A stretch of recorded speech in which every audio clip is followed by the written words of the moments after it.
Yo, how is it going, Bears fans? Welcome back to another episode of the Bear Down Podcast. I'm your host, Chris, joined today by my co-host, Jaylen. How you doing, man? Good. All right, so today, guys, we're going to be analyzing the 53-man roster that the Bears have put together that they announced yesterday, along with the signing of Khalil Mack. But before that, I would like to mention that we are having a giveaway. We're giving away a Bears jersey. So if you'd like to know how to enter that giveaway, you can follow us on Instagram. You do need an Instagram to enter the giveaway. Our Instagram is @BearDown. So if you would like to enter that giveaway, make sure to head over to our Instagram to find out how. It's free to enter, and you can win a Bears jersey of the player of your choice. So, yeah. So let's start it off. We are analyzing the 53-man roster that the Bears put together. I'd like to start by having you talk, Jaylen. Any cuts or anything that surprised you yesterday? The only cut that really surprised me was Cravon. I didn't expect him to get cut. I expected us to cut Marcus Cooper because he sucks. I don't know why they cut Cravon, but clearly they know something about Cravon them doing so.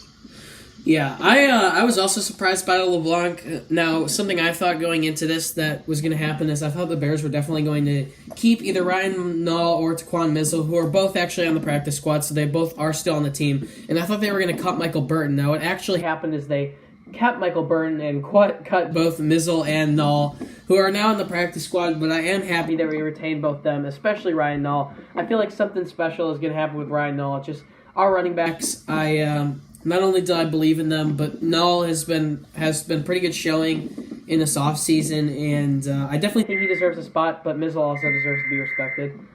Another one that we can talk on, I think, is Tyler Bray. He's really important. He's coming from Kansas City over in Matt Nagy's system. I don't know if you can talk about it at all, Jaylen, but I think he's really important just for the developmental part of Trubisky. Obviously, you got Chase Daniel, who's been playing well in the offseason. I think is one of the best backups in the league. But I think Tyler Bray is also very important just in that progression of Trubisky and in learning this new offense. Yeah, I totally agree. I'm kind of surprised that we didn't keep three quarterbacks on the roster. But at the same time, I understand why quarterback is not our biggest need. Well, actually, it is our biggest need. I guess that's the only thing we're really worried about, even though we're pretty sure we all expect Trubisky to have a breakout year in his second season. But Chase Daniel had an amazing game against the Chiefs, and I think he could be a great help in developing Trubisky. Yeah. One thing I would like to mention, who is someone that I thought coming into this was going to be important, and someone who we ended up keeping on the practice squad is Tanner Gentry. If we can talk about him for a second. He's never really been incredible. I think he's always been a pretty good role player, stepping in for some of these guys who are hurt. But I definitely think he's somewhat serves as somewhat of a locker room presence. And yeah, I mean, I'm pulling up the depth chart right now, sorry. But I think it's important that he's here in the long run, just in case some of these guys like Anthony Miller or Taylor Gabriel, some of these guys down further in the lineup get a bit hurt. I think it's definitely important that we have him here. Yeah. So going into our official depth chart, I would like to speak on this just for a second with the 53-man roster that the Bears put out. So, looks like as far as wide receivers go, we've got Allen Robinson at number 1, Taylor Gabriel number 2, Kevin White number 3, and Anthony Miller number 4. So that means Anthony Miller had to have jumped Josh Bellamy, and he didn't jump Kevin White, which kind of surprises me. But White had a decent offseason. I don't know if you want to speak on that at all. What do you think about that? That kind of shocks me too, that Anthony Miller's not number 3, because in most of the preseason games, Anthony Miller didn't play at all. Kevin White played in the Hall of Fame game. Anthony Miller didn't. The games that we had limited amount of snaps, Anthony Miller was on the sideline with all the rest of the starters, and Kevin White was playing. Especially in that third preseason game where none of the starters played, Kevin White played. So I don't know why he's number 3 over Anthony Miller, but it kind of shocks me. Okay, yeah. One thing I also would like to mention about this roster is the center position. Now, people were saying we were trying to decide between Eric Kush and the rookie out of Iowa, James Daniels. It looks like out here, James Daniels will be not only backup center, but backup left guard as well. So our offensive line, we got Kyle Long, Cody Whitehair, Eric Kush, Charles Leno, And Bobby Massey. Ugh, damn, man. Just Bobby Massey. I just don't really trust Bobby Massey. We got to improve on that right tackle position. But that I don't know, that kind of surprises me. I'm an Iowa Hawkeyes fan, so I expected James Daniels to start. But, yeah, we'll see how that goes. Nothing else really surprising me down the depth chart. Jonathan Bullard is our starting defensive end, followed by Warren Robertson Harris. I actually like Bullard a lot. I don't know what you think about him, but I think he's pretty good. Yeah, I'm trying. I don't think. I don't think there are terrible storms right now. Yeah, there are some terrible storms right now. Is there anything else you want to address? I'm pretty much. What is the corner depth chart? Cornerback? Yeah.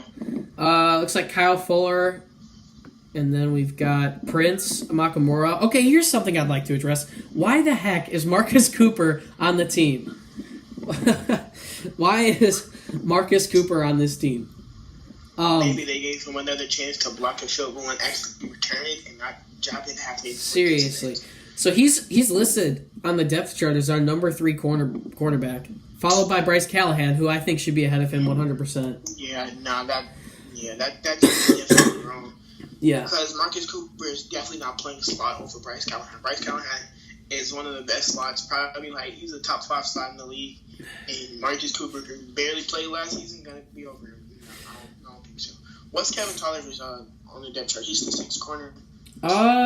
Yeah, it only shows me top 4 here. I'm on the Bears website. I could probably pull up the actual thing to get the. I'm pretty sure it's one player I will say that I'm happy for, and he surprised me, is I can't even pronounce his last name, but it's Iggy Joel out of Western Kentucky.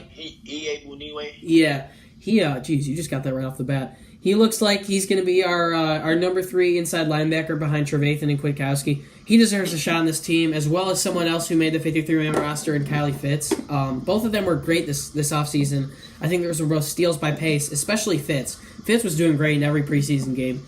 And then obviously you look at the other rookies. Blalt Nichols was pretty good, but the standout rookie I would say has to be Javon Wims. He led the NFL in receiving in the preseason. Now we did have that 5th game where he had a good bit of receiving yards in the Hall of Fame game. I'm super excited to see what Nagy dials up for him, though. He should be he should definitely be an exciting player to watch. And I just kind of want to see how this wide receiver depth chart, how it goes on in the future, because obviously when you look at the top 4, you got Kevin White at number 3, which I feel like if Wims and Miller step up, that could easily he could move down that depth chart. I think if Kevin White plays well, he could stay right where he is. And then there's always that question mark with Josh Bellamy. No one really knows what to expect from him except for drops. But yeah, something I want to talk about is, so you probably don't know this because I really didn't talk about it, but like last year, everybody wanted Tanner Gentry to make the 53-man roster, and this year it was a lot of people wanted Kevin Tolliver to make it, and like Kevin Tolliver is my favorite undrafted rookie, and for him to make it, it makes me excited because I feel like he can be our number 2 corner. Because Prince will come out, he is 30 or he's close to 30, and he's not going to be able to play how he played last year for a long time. So with Kevin Tolliver he's like 22. He's 6'2", very physical, an aggressive corner. Came from one of the best colleges that produces DBs other than Alabama. And I just feel like if he develops well with Vic, I feel like he could be the number 2 with Kyle and Bryce. That's also why, just Vic Fangio, you already know that he's going to be producing at literally any position. I'm sorry about all the noises. I think the same noises I'm getting in my house are the same that you're getting in your house, is the alarms for the storms, like the flash flood warnings. But it's a big storm in Illinois. Yeah, there's storms right now. But hey, it might be Khalil Mack arriving to town. That might be what the storm is.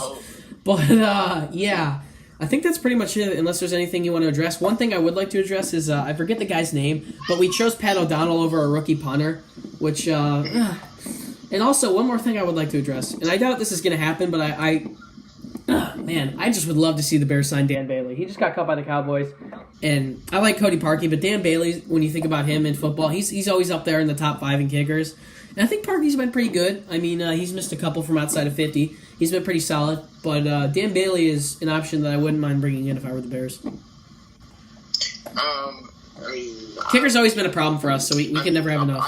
I'll say we keep Cody Parkey because he has been here. I mean, but corners don't have to do much. You just keep the ball. Yeah, here's one thing I have to say. Is there out of anyone by other teams who was cut, is there anyone that you would want the Bears to bring in and add to their 53-man roster? Because there was some prize cuts around the league for people who were dropped. A person, I would like to see the Bears pick up from another team. Or someone that was cut from their 53-man roster that you wouldn't mind. I got 2 players in mind that I wouldn't mind the Bears trying to bring in. That's hard. Yeah. I can go first if you want to think about it. Yeah, you can go first. Yeah, okay. Number 1 for me is Michael Johnson from the Cincinnati Bengals. He's a defensive end. He's pretty old, but I was surprised that he got cut by the Bengals. He's very good. He's been solid for years. And number 2 is Martavis Bryant. I just can't stand Josh Bellamy being on the roster. If Martavis Bryant can stay off the weed, man, I think he could be a good replacement for Bellamy and hopefully claw that way up the depth chart. I wouldn't mind bringing in more good receivers. Our receiver depth chart has a complete facelift, I guess you could say, from what it was like last year. But I guess the more the merrier at this point. Okay, I have an idea. Okay. I talked about this man all the way up until the draft, and I'm pretty sure me and you would agree. I don't know how he went undrafted, and that Timmy Cobbs Jr. from Indiana. I wanted him so bad in the draft. He's a Chicago kid. He's a tall, 6'3", 6'4", jump ball receiver that can go up and get it or just take from him, especially in the red zone. He got cut by the Redskins, and even though we really have no depth at the receiver on the roster, he got signed to a practice squad. But he got signed to the Redskins practice squad. No. Never mind. Okay, hold on. Cobbs was added to the Redskins practice squad. Yeah, Redskins practice squad. We can still take him off the practice squad and sign him, but I would love him on the practice squad. All right. Sydney's gonna do good though. Well, yeah, I think that's gonna pretty much do it for this video. Later this week, we're going to have game coverage, we're going to have pregame show, we're going to have things to watch, we're going to have players to watch. We're literally going to have so much stuff, along with predictions, and then we're going to have a postgame show. So the content's coming. If you didn't hear earlier, we are having a jersey giveaway, so you can follow us on Instagram if you would like to enter that. But that's pretty much going to do it for this episode. Jaylen, any last words? Any last words? Any last words? Bear down. Bear down. The storm, yeah. Alright, see you guys. Peace. Bear down, Chicago.